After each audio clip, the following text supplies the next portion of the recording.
1 Chronique 17. Lorsque David fut établi dans sa maison, il dit à Nathan le prophète, « Voici, j'habite dans une maison de cèdre, et l'arche de l'alliance de l'Éternel est sous une tente. » Nathan répondit à David, « Fais tout ce que tu as dans le cœur, car Dieu est avec toi. » La nuit suivante, la parole de Dieu fut adressée à Nathan. « Va dire à mon serviteur David, ainsi parle l'Éternel. Ce ne sera pas toi qui me bâtiras une maison pour que j'en fasse ma demeure. » On voit que Nathan avait peut-être répondu trop vite à David, « Seigneur, il ne t'avait pas consulté. » Permets-nous, Seigneur mon Dieu, bien que nous soyons remplis de ton Esprit Saint oint par toi, permets-nous de toujours te consulter, Seigneur, pour toute décision, petite ou grande, Seigneur, et de tout mettre en prière. Lorsque nous-mêmes, Seigneur, nous sommes consultés par qui que ce soit. Amen. Car je n'ai point habité dans une maison depuis le jour où j'ai fait monter Israël jusqu'à ce jour, mais j'ai été de tente en tente, et de demeure en demeure. Partout j'ai marché avec tout Israël, et je dis un mot à quelques-uns des juges d'Israël, à qui j'avais ordonné de paître mon peuple, et je dis, pourquoi ne me baptisez-vous pas une maison de cèdre?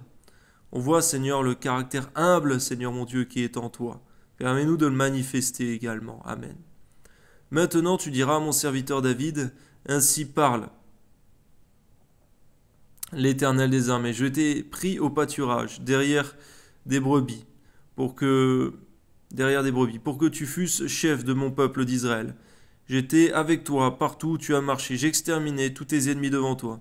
Et j'ai rendu ton nom semblable au nom des grands qui sont sur la terre. J'ai donné une demeure à mon peuple d'Israël, je l'ai planté pour qu'il y soit fixé et ne soit plus agité, pour que les méchants ne le détruisent plus comme auparavant, et comme à l'époque où j'avais établi des juges sur mon peuple d'Israël.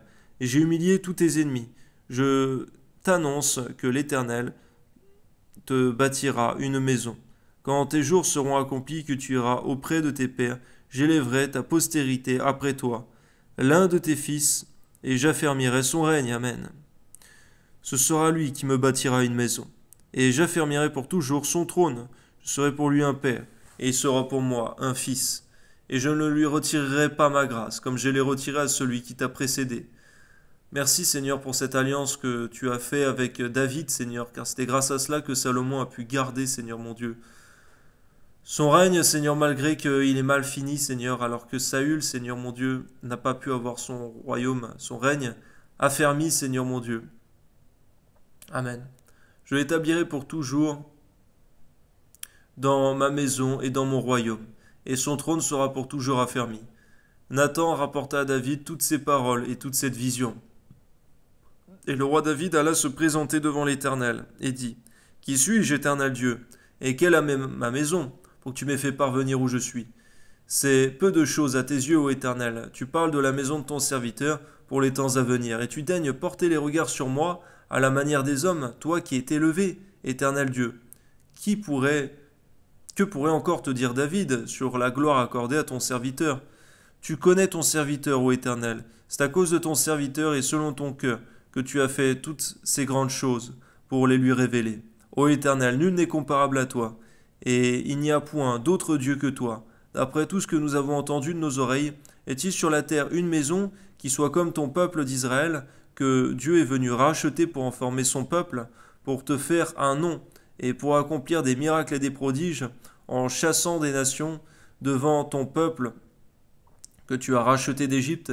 Tu as établi ton peuple d'Israël pour qu'il fût ton peuple à toujours. Et toi, Éternel, tu es devenu son Dieu. Maintenant, ô Éternel, que la parole que tu as prononcée sur ton serviteur et sur sa maison subsiste éternellement, et agit selon ta parole, qu'elle subsiste afin que ton nom soit jamais glorifié, que l'on dise, l'Éternel des armées, le Dieu d'Israël, est un Dieu pour Israël, et que la maison de David, ton serviteur, soit affermie devant toi. Car toi-même, ô mon Dieu, tu as révélé à ton serviteur que tu lui bâtirais une maison. C'est pourquoi ton serviteur a osé prier devant toi. Maintenant, ô Éternel, tu es Dieu, et tu as annoncé cette grâce à ton serviteur. Veuille donc bénir la maison de ton serviteur afin qu'elle subsiste à toujours devant toi. Car ce que tu bénis, ô Éternel, est béni pour l'éternité. Gloire à Dieu. Amen.